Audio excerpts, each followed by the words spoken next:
Now we're joined by Andrew Fox, research fellow at the Henry Jackson Society, coming to us from the UK. Andrew, always good to have you on the program to get your insight on what's going on. We'll start with President Trump again, threatening massive strikes with colorful language. Is it believable, though? Iran doesn't seem to be too deterred from launching their own strikes. No, they're not. And really, there's two different games being played here, because the Iranians have their strategic objectives, which are very clear, and that is survival and not backing down to the Americans, so that when this comes to an end, whenever it does, they can maintain the narrative that they stood up to the might of the United States and managed that successfully. The American strategic goal apparently seems to be to try and get Hormuz open, and the rest of it's not very clear, because regime change isn't really an option. Destroying their missile capabilities, they've reduced it, they've severely damaged them, but they haven't destroyed them, and they haven't, it seems, stopped them being able to reconstruct their missile capability quite quickly. So is that a goal or not? That's not really clear. And then, of course, there's the whole nuclear issue as well. So actually what Trump wants to get out of this is really unclear, which means their use of military force is really unclear, because you have to have a political goal. You don't just drop bombs for the sake of it. So what is Trump hoping to achieve by escalating here? Because it certainly seems that it's playing into the Iranians' hands rather than playing into his own strategy. Look, in Iran, I think, as you highlight, they successfully shifted or kept the conversation, the negotiations, the strikes, all the focus really on the Hormuz, international shipping. Almost no talk about, the awful regime, about the missiles, about the nuclear issue, even being a sidebar in much of this discussion. Is this more about the rhetoric, or has the war, sounds like you're saying, really strayed far from where it should be at this point? Well, we have to remember in conflict that there's an army saying, like, the enemy always gets a vote. And the Iranians have voted. And what they have done is close the Strait of Hormuz. And they've fired enough missiles and drones to keep Gulf states' missile interception efforts necessary. And what that's done is created two clocks. The first clock is the world economy. With Hormuz closed, that is going to create inflationary pressure. It's going to cause oil prices to rise. And everyone in the world, no matter where you are, will feel the price at the gas pump and at the supermarket. And obviously that puts pressure on Trump, with American midterms coming as American gas prices go up at the pump.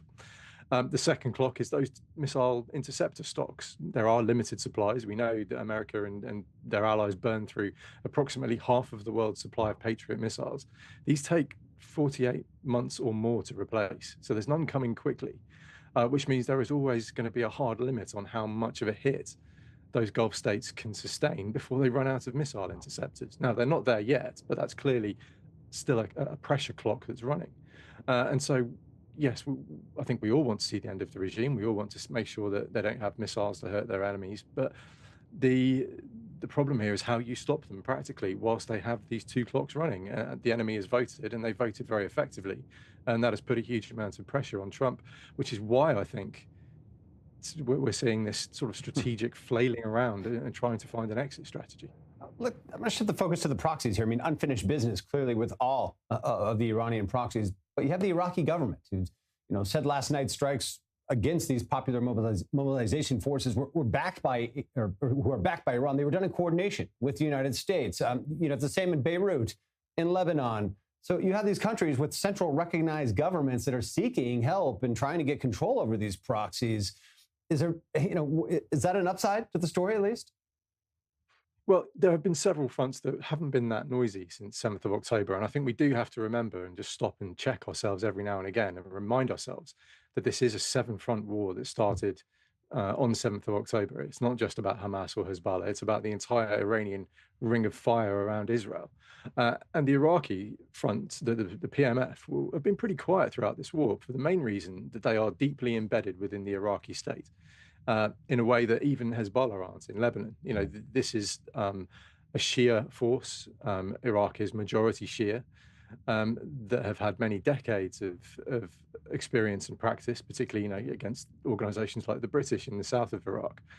And they are integral to the running of the Iraqi state at this point, which means that separating one from the other is incredibly difficult. So when the Iraqi government is asking for help here, there is a bit of sleight of hand going on, because they are asking for help against elements of their own state apparatus, which makes this particular front a little bit more complex than some of the others. What's your take on the apparent moment of Israeli deterrence? I dare to use that term. Or strategically, is that what's happening? Or, I don't want to sound like I'm suggesting this, but many argue that Iran, has an interest strategically in attacking Israel right now, drawing us back into the fight. What's your take on the Israeli position right now? As sort of odd and surreal as it is that we're sitting here in quiet. Yeah, it's an interesting one, isn't it? And I think there's a number of factors playing in here. I spoke earlier about how the Iranian missile stocks have been degraded. And I think the Israeli Air Force particularly did a very good job during sort of the really high intensity period of this war of degrading the longer range missile stocks.